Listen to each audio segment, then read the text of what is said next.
Hey, welcome to another edition of Bet on a Vet. And our guest this month is Mike Blasczyck, and he is with Metro Elevator of Northern California. Thank you for being on with us. Yeah, Tom, thanks for having me. And just to, I know you're aware, but to get everybody else caught up to speed, Bet on a Vet is where we take a veteran who owns a business in our region and just chat with them about their time in the service and also the business that they've built up since coming back. And Mike, share your story, starting with where did you serve, when did you serve, and who'd you serve with? Yeah, so you have to go back to, this is post 9/11 at school at Penn State University. I'm in my second year there, and the Iraq War had just started. I'm watching it on the news every day. I just felt I felt compelled to get involved. And the next day, I went to the recruiting office. Didn't even know what I wanted to do. I thought maybe military intelligence, but I'm like, I want to do Army stuff. And he shows me a video of guys jumping out of helicopters. I'm like, yeah, that's what I want to do. He's like, okay, you want to be infantry? I didn't even know what the word infantry meant at the time, but I enlisted to be infantry in the Army. Went to Fort Benning, Georgia, now Fort Moore, for basic training. Was stationed in Seattle or Fort Lewis, Washington area for a while. And then our whole unit moved and reflagged to Germany. We were in Bavaria, a place called Grafenwehr. And we were there the remaining of my enlistment, which was 4.5 years. We did do, side note, we did do 2 tours in Iraq.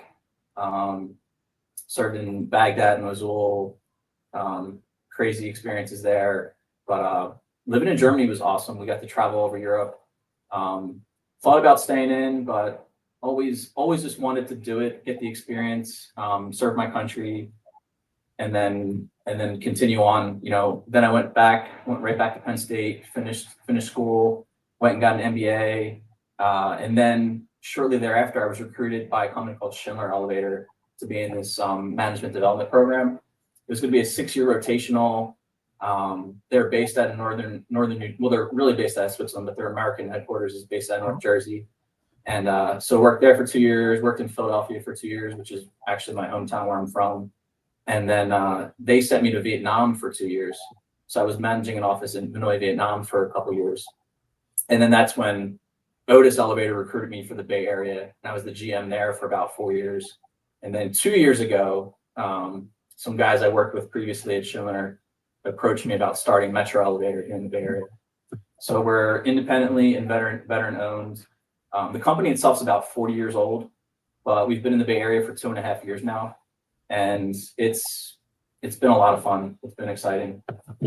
Yeah, and your region is pretty much all in Northern California. You're based in San Francisco because you got to be someplace, but you cover all of Northern California. Yeah, we have some hubs. I mean, the San Francisco, East Bay, South Bay, obviously, and then Sacramento. And then, we get some calls about jobs in the Central Valley. They're a little tougher to staff just because they're spread out. We don't have a base there yet. But yeah, anything in Northern California, we're willing to take a look at.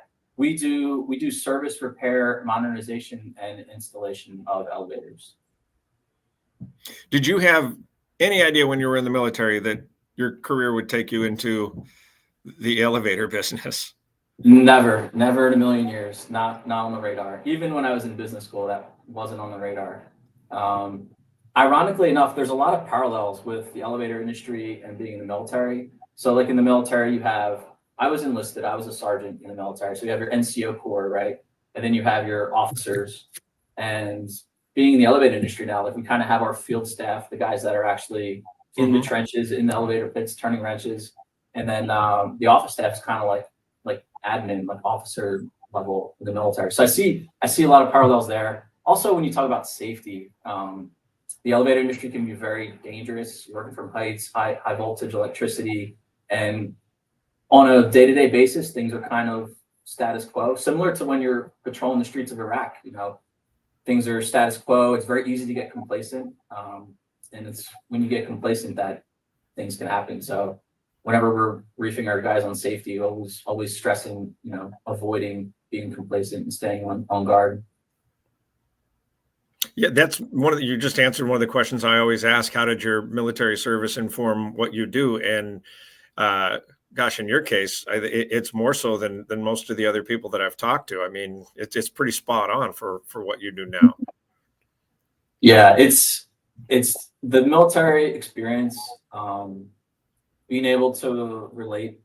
Well, that's the other thing with the military. You're with people from all walks of life. I mean, we had guys that were Ivy League grads in our platoon. We had guys that could barely get, I don't even know if they had a GED. Like, and then all races, ethnicities, religions, and then you have to work with those people, right? And it's not about identity; it's about the mission and purpose, and that's not just with my current role where I'm at, but that's carried me throughout my life, really.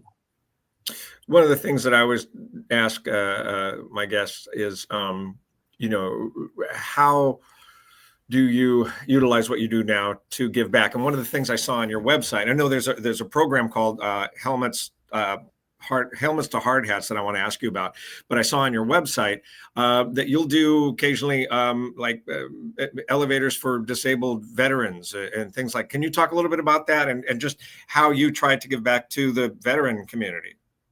Yeah. So the company itself, we have a SDV OSB designation through the federal government, which is a service disabled veteran, other small business owner, small business. And we have a lot of clients. We have VA facilities, federal courthouses, but we also partner with. So we're a unionized company. Local 8 IUEC is the elevator union in Northern California. We partner with them to promote, as you mentioned, Helmets to Hard Hats. That's a program that looks to get military people, when they're transitioning out of the military service, into building trades. So it doesn't have to be elevators. It could be, carpentry, electricians, etc. Which, by the way, that's a great trade to be in right now. And you don't have to worry about student loan debt. And you can look it up. Elevator guys in the Bay Area make really good money. I know other trades also. It just makes sense. And yeah, if we have the opportunity, we have a lot of veterans on our staff currently. We don't necessarily go out of our way, but it seems like military veterans lend themselves or acclimate very well to our industry. And when you've been with the elevator service, how long?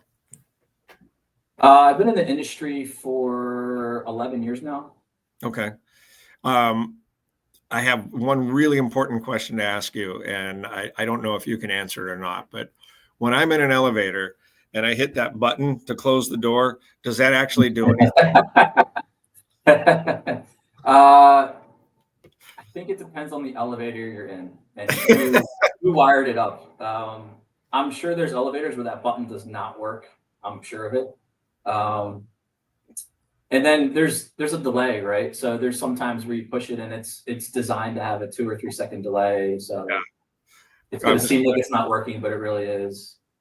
No, I'm joking with you, but you bring up a really good point with the trades, and I think there is starting to be a little more emphasis on what a great field, what great opportunities await people in the trades, and I just think that it's excellent that you're involved in Helmets to Hard Hats. If somebody is watching this and they're newly mustered out and they're interested, what do they do?